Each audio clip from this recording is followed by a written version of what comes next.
Hey guys, it's Justin here from Small World Gaming again, and this is my second daily video now. And so the one I recorded yesterday, I was going over Fires of Syraxis, some things that I might have wanted to see from Fires of Syraxis, and I went over the fan-made rules. Now, right after I uploaded that, or scheduled it for upload on Saturday, Forge World actually went ahead and released some of the units' rules that are in that book, which was freaking crazy to me. Those units being the Secretary Hoplites and the Secretary Peltasts. Now, those are the ones that I actually, in the video yesterday, kind of skipped over because I was told they weren't going to be in the book. Now we know why they're not going to be in the book, and that's because they just released the rules on their own. So, which is really cool. I'm really happy to see though they're actually better than they were in the fan-made rules we went over yesterday. But the big thing, and I know the sky is falling, the apocalypse has come. Do what you can, but Admech have a transport, finally. Now, it's not a new vehicle. It's actually a vehicle from a long time ago. It is the Termite Assault Drill. Forget the exact name of it, to be honest, but yeah, it's the Termite Assault Drill. It actually came out with rules probably maybe 2 months ago, I want to say. But they've now completely redone the rules. It's almost nothing like what it was before. It's really good in combat now, kind of odd. It's a little bit more expensive points-wise, and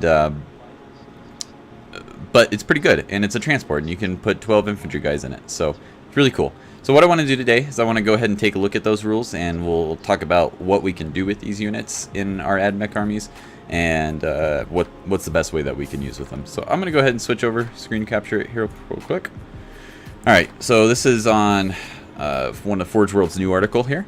So, new Adeptus Mechanicus rules by popular demand. Now, this is kind of both good and upsetting in a little bit because, for example, Knights just came out and you can't use half of or any of the Forge World Knights with the new Knight Codex, which is really... I don't know what these guys are doing over here. To me, I feel like they just don't want to make money.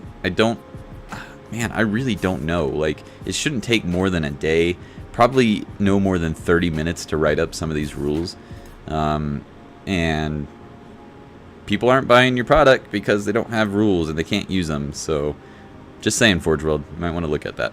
Anyways, let's continue on. We're always looking for ways to make your hobby better. It's because of your feedback that we release the beta rules for using your favorite Forge World Adeptus Custodes models early. And it's because you asked that we have now have a regular slot on Warhammer TV for the Horus Heresy, and not to mention how useful all your feedback is in providing ongoing balance notes to the studio, allowing them to keep Warhammer 40k, Warhammer Age of Sigmar, and the Horus Heresy as fun as possible. Recently, we've had loads of requests from fans on the Forge World page for rules for the Termite Assault Drill and the Skitarii Titan Guard in Warhammer 40k. As promised, your feedback has been shared with the Forge World team, and they have been hard at work on a set of datasheets designed to add these units to your armies. And you can now download them below. So, hard at work, yes. Ooh. Doing nothing as far as I can tell. So, we've got the Terrax pattern Termite Assault Drill, the Secretary Hoplites, and the Secretary Peltasts. The Termite Assault Drill is the first ever transport for the Adeptus Mechanicus in the Warhammer 40k. Or in Warhammer 40k. Opening up all sorts of new tactical possibilities for your army. Drop a unit of Rad Power Skitarii Vanguard onto your opponent's squishiest flank. Deliver a full complement of Fulgurite Electro Priests where they'll do the most damage. And that's what we're going to talk about right there. The choice is yours. Think of it as a drop pod, but in a typical example of Adeptus Mechanicus ingenuity, it comes from below rather than above. Whilst you might not have the shock and awe of descending from on high like a host of angels, you do get a massive drill, so that's a fair trade. It's a pretty cool model. I'm actually going to go ahead and pick up 3 of these, I think, for the army list that I'm working on. I can see them being pretty useful. The Titan Guard units, meanwhile, have a range of uses on the battlefield. Secretary Hoplites are highly durable spearmen who are great for guarding your Onager Druidcrawlers or an allied Imperial Knights from unwanted enemy charges. They don't have any special rules for doing this, so I don't know how much better they are than anybody else at doing it. While the Secretary Peltasts can use a range of special issue ammunition on the fly, enabling them to tackle nearly any foe with deadly efficiency. If you've got a Titan, these guys are perfect for guarding it, hence the name. Don't know why still. They're no different than any other Skitarii for that matter. They do have a better invul save, okay, but they're gonna die pretty easy. These are the models. If you're not familiar with these things, they came out quite a while ago. Most people own them. I've just ordered 20 of these guys actually yesterday after reading the rules. Not sure on these ones. If you're looking to add these guys to your army, good news, they're both available to order from Forge World right now. They have been for quite a while. So let's go ahead and take a look at the rules. We're going to start with the Peltasts. The Peltasts. They're the most underwhelming, I think. So let's go ahead. Secretary Peltasts, just like any other of the regular Scutari, weapon skill 4 up, ballistic skill 3 up, strength and toughness 3, 1 wound, 1 attack. Now the Peltast Alpha does have 2 attacks, so a little bit better than a Scutari Alpha. Only leadership 7, saves 4 up. That's pretty normal. This unit contains 1 Alpha and 9 Peltasts, so this is a little bit different. The regular Scutari squads are 5-man and can go up to 10-man. These guys are 10-man and can go up to 20-man, and that does make them pretty good at screening. So I give them that. And each one is armed with a galvanic caster. And this galvanic casters, you could think of it just like, I guess, special ammunition, but none of them are that great.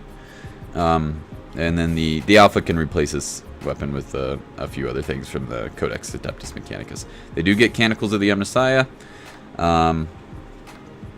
Let's see. They don't have a Forge World though, and that's pretty important. So you're not going to be using these guys with -1 to hit Styges. You're not going to get an extra Canicle from Mars. You know, no deep striking them or anything like that. You can take an Omnispecs. You can take an Enhanced Data Tether. They all have a... I'm going to try to read this, sorry. Chiropatris Field Generator, and they all have a 5-up invul save instead of the regular Bionics that would give you a 6-up invul save. They have Titan Guard. If your army is Battleforged, this unit can be included in a Adeptus Mechanicus detachment without preventing other units in that detachment from gaining a Forge World Dogma. Note, however, that this unit can never itself benefit from a Forge World Dogma. So, yeah, that's why they don't have the Forge World keyword. Blind Barrage. So, I figured that Titan Guard would have actually had some kind of rule explaining why they're Titan Guard. Why they're good at guarding things. You know, maybe like taking wounds, shield drone-esque, something. Nope, they don't get anything like that. Blind Barrage. Once per battle, instead of shooting in the shooting phase, this unit can fire a Blind Barrage until the start of your next turn, or your next shooting phase. Your opponent must subtract 1 from hit rolls for attacks made with ranged weapons that target this unit. So when I first read this rule, I thought it was awesome, and here's why. First of all, I cannot figure out if there's a range to this. Doesn't look like it. You just pick a unit. That's pretty cool. And I thought it just said they subtract 1 from their hit rolls. I forgot the part that said target this unit. So, you know, if you could just pick a unit and they subtracted 1 from their hit rolls from everything they're shooting at, that would be freaking awesome. I would bring these guys all day long. That is not the case, however. So it's just when they're shooting this unit. Does that have its uses? Probably. Yeah, it's unlimited range. So, as far as I can tell, that's pretty good. Let's go ahead and talk about their galvanic caster, though. There's 3 different profiles you can choose from. The first one is the Flechette Burster, 24 inches, rapid fire 2, so if you're within 12 inches, that's going to be 3 shots. It's only strength 3, AP 0, 1 damage. Meh. You know, shoot guardsmen, I guess. Ignis Blaze, 18-inch, assault D3, so if you're not quite within that 12-inch range, but you might need a few more shots, you can try to get a few more. Strength 3, AP 0, 1 damage. But this can target units that are not visible to the fire. This I think is pretty useful. In the ITC meta, you see a lot of enclosed buildings. They're still ruins, but they're an enclosed building, and the first level of that ruin blocks line of sight. So you get a lot of people, including myself, that will hide some key units inside buildings so nobody can shoot them and they're harder to charge. So you could move a big unit of 20 of these guys up and maybe take out that scout unit that's inside a building, blocking you from shooting a character or something. I could see that being useful, but once again, it's still just strength 3 and 1 damage, no AP, so eh. And then you've got Kinetic Hammer Shot. That's 30-inch range. It's heavy 1, strength 4, AP -2 for 1 damage. That's pretty okay, especially if you've got to use a unit of 20 of these guys. Once again, you throw them next to a Tech Priest hitting on 3s, rerolling 1s. The strength 4, it's the same as a ranger's gun, no big deal. But the AP -2 is what's good. So you're actually going to kill some things with that. And the 30-inch range, they're a little bit. This unit is a little bit better than a ranger squad. But that's a good thing. So think of it this way. A Ranger squad has a 4-up save, right? Same as these guys, and a 6-up invul. These guys have a 4-up save and a 5-up invul. So already a little bit better there. Now, their gun is the same as a Ranger's gun, but with AP -2 instead of AP 0. And then has other modes of firing as well. And instead of 5 or 10-man squads, you can take the 20 of them. And how many points are they? 9 points a model. So it's 90 points for 10 of them instead of 70 for 10 for Rangers. Or 180 points for 20 of them. I think that's pretty good. So I would much rather have these guys acting as my screen instead of those 5 Ranger squads that I normally take acting as my screen. The problem is they're not troops, so you're still gonna have to have those 5 Ranger squads, you know, eating up those 35 points each. So, man, I don't know. If they were troops, I'd take these guys all day long, but they're not troops, so that means you've got, I don't know, it makes them redundant a little bit in my opinion. So, anyways, yeah, 9 points a model. Their guns are free. Let's see. The Galvanic Caster, 0 points. All the other stuff's the same that you can find in the AdMech Codex. But 20 guys in a unit, I could see people use them. I think they're not bad. So let's go ahead and look at the Peltasts, or sorry, the Hoplites, which I think are a little bit better. Same profile for the most part. Their weapon skill 3-up though instead of 4-up.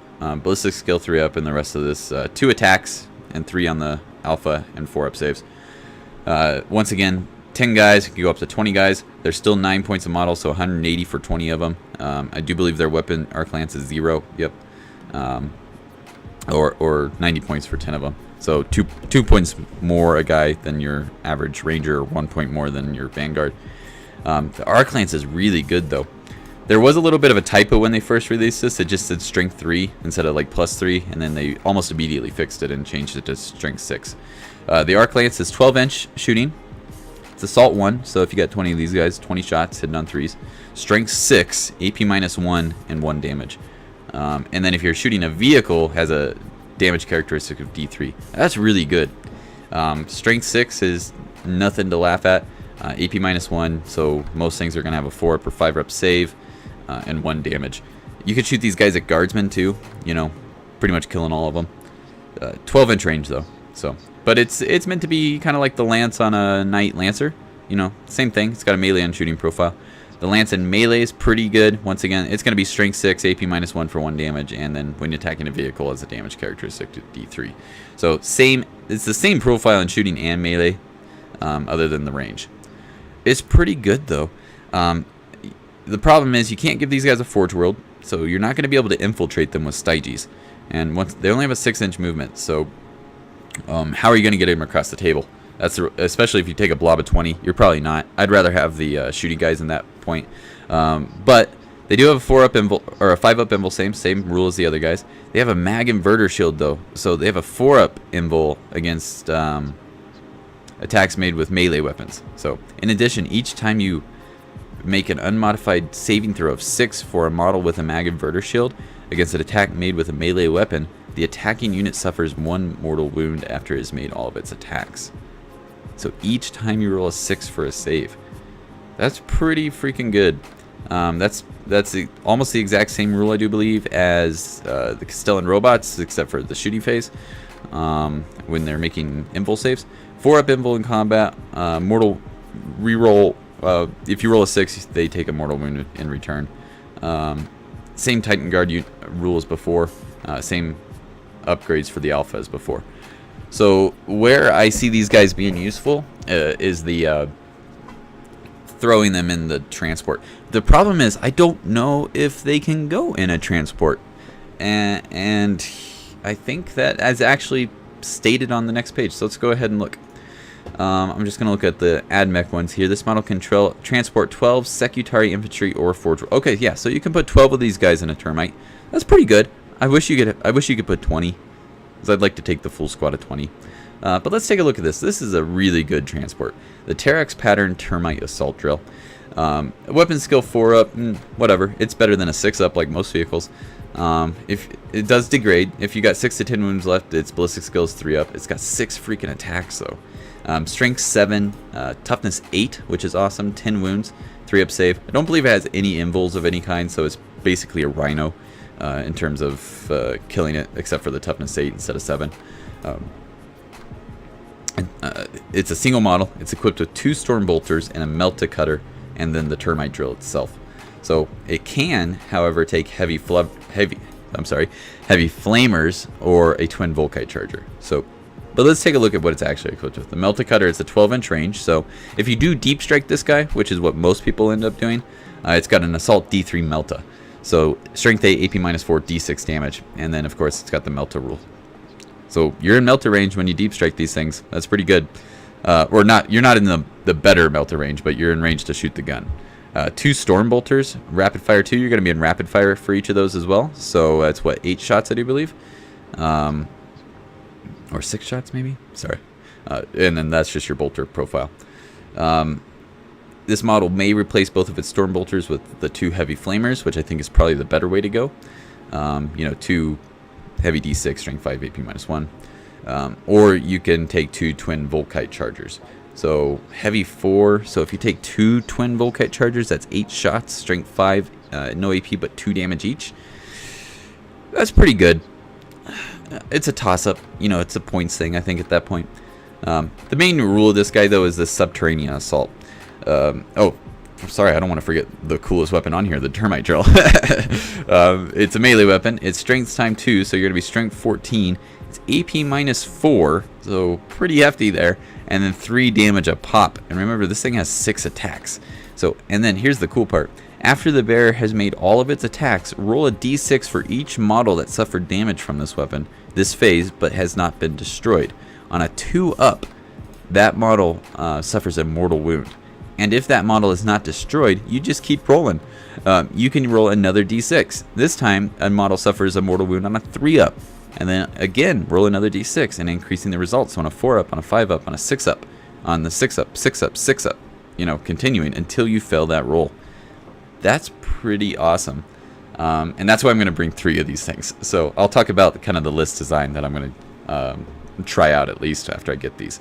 So there is a designer's note on here. This model can be taken in 3 different factions. That's Space Marines, Chaos Space Marines, and Adeptus Mechanicus. The transport rules and keywords change depending on which of those 3 you choose. Note that if it is from the Space Marine faction, you cannot choose it to be from the Legion of the Damned, the Grey Knight chapters. It can be from any other chapter, though, including Blood Angels, Dark Angels, Space Wolves, and Death Watch. So you can bring a Death Watch version of these. Pretty cool. Also note that if it is from the Adeptus Mechanicus faction, this model does not have the Canticles of the Omnissiah ability, but including it in a detachment does not prevent other models with this ability from using it. So, and what that's referring to is in the Codex, it says if you include any models in your army that don't have Canticles of the Omnissiah in your detachment, everybody loses it. Now, pretty much impossible now as far as I know, because at least when you're doing, tournaments and match play, because you can't mix factions anymore. So yeah, continuing on though, so if it's a Space Marine model, you can transport 12 chapter. It can't be jump pack you cannot transport jump pack, Terminator, Centurion, Wolfen, or Primaris models. Of course, still on the hate for Primaris transports. It's got Imperium, Adeptus Astartes chapter, sure. Same thing for the Chaos Space Marines. Can't transport jump pack, Terminator, or Cult of Destruction models. And then Admech, you cannot transport Belisarius Call himself, Cataphon Breachers, or Cataphon Destroyer models. But all the rest of the infantry are good to go. So 12 Forge World Infantry or Secretary Infantry. Points wise here, it's 130 points base. It's got its Termite Drill, that's going to be 0. It's got 2 Storm Bolters, right? Let's see, 2 Storm Bolters, so that's going to make it 134 points, and then its Melta-Cutter is 0, so 134 points base. I might leave it at that, especially when these Heavy Flamers are 17 points a pop. Yeah, probably not going to pay for that. So the Volkite Charger, 8 points a pop, maybe. Yeah, I could see doing that instead of the 2, so be 146 points at that point. Man, I don't know. I want to keep these things as cheap as possible, so I think I'm going to go 134 points on this. Alright guys, those are the 3 new units. So let's talk a little bit about what we might make a list from. So I've been playing competitive AdMech for a couple of years now. So I'm pretty knowledgeable about what you should and should not take. A lot of people get pigeonholed, I think, right now in 8th edition in the current meta. They get pigeonholed into taking the call bot like combination. So they've got call and they've got like 6 robots, maybe only 4 or something like that. They're using Wrath of Mars. They might even take destroyers for the elimination protocols. It's good, but it's not going to win you any GTs. I guarantee it. You're not going to win, because here's what's going to happen. Inevitably, whether you're playing 3, 5, 6 games, well, you might win an RTT, but if you're playing 5 or 6 games, you're going to come up against that almost solely melee-focused army, and they are going to tie those robots down. They might even do it first turn. And then you have essentially 1,000 points of useless models. If you take call and 6 robots, you have 1,000 points of useless models. And you are not going to win that game. I'm sorry, you're not going to win. So I can never recommend taking call and 6 robots, or even maybe more robots than that. Some people take more. If you're going to take call and robots, try to keep it minimum. Call, maybe 2 Doom Crawlers, maybe even 3 Doom Crawlers and 3 robots. That gives you quite a bit of firepower and some longer range stuff. Most people these days are smart enough to just stay out of range of the robots, or line of sight for that matter. So what does really work, though, are Fulgurite Electro Priests. Fulgurite Electro Priests are pretty easy to kill. So you're never going to include them in a Mars detachment. You're not going to run them across the board. The way I run them is Styges, and I think that's probably the way most people run them. And you're going to spin the command point, and you are going to infiltrate them. And if you get first turn, that means they get a first turn charge. They're all the way across the board. They almost certainly have a 3-up invul. Once you get that 3-up invul, you're going to use the acquisition at any cost stratagem. So they have a 2-up invul, 5-up feel no pain, 3 attacks if they get charged. And they're just a monster. They're almost impossible to deal with. If you don't get first turn, then you're going to be hiding them in a building. You're going to be putting them behind line of sight blocking terrain. You're going to do whatever you can to make sure that they don't get shot up. So, and it just works super well. Honestly, if I own more of them, I would run more. I just have a squad of 20 in most of my lists now. And I almost won the Bug Eater GT, 6-round games. It was top table. Won 5 games and ended up losing to Dark Eldar, so 5-1. But they do so much work. So if you're going to be looking at list design, I think you want to go Styges. I don't think you want to bring any robots at all in this list. You're going to bring maybe 2 Doom. I'd say 2 Doom Crawlers at most. And what you're going to have is you're going to take 3 of the Termite Assault Drills, and you're going to take 3 12-man squads of Fulgurite Electro Priests, and you're going to put them in the Termite Assault Drills, and then you're going to infiltrate all of them. You're not going to do Deep Strike. You're going to infiltrate all 3 of those, so 3 command points. Put them right in the player's face, and if you get first turn, you're going to... I don't see your opponent winning. I could not imagine your opponent winning if you got first turn. If you got second turn, guess what? Your Electro Priests aren't in the open. They're going to have to kill the transports before they shoot your Electro Priests. And yeah, it sucks to lose the Termite Drill, but the real payload's the Electro Priests, and that's what you want. Not dying. You want to guarantee them a charge, and you want to do it first turn if possible. So you're going to start with that in your army. You're going to take 2 Engine Seers. Actually, take a Tech Priest Dominus and then a Tech Priest Engine Seer, and then a couple Doom Crawlers. I would go Icarus Arrays. I like the Neutron Laser, but I think with the Melta Cutters on the Termites, you probably don't need them. So I would go Icarus Arrays. Just fighting a lot of Eldar, Dark Eldar helps a lot. So, and then you're going to take your obligatory 3 Shield Captains on Dawn Eagle jet bikes. If you don't take those and you're playing Imperium, you're doing it wrong, in my opinion. Some people have been switching it up a little bit, taking 2 Shield Captains and then 1 on foot for like the Tinglefoot grenades. I could see that working. And then I would probably go, you're going to take your 3-man base squads of Rangers, cheap as possible. And then I would take a 20-man squad of the Peltasts and a 20-man squad of the Hoplites. And then I would just be moving those guys forward the whole game, if you can. And then work from there. Maybe take a big squad of Dragoons if you have any points left. I think that's probably the list to go with right now.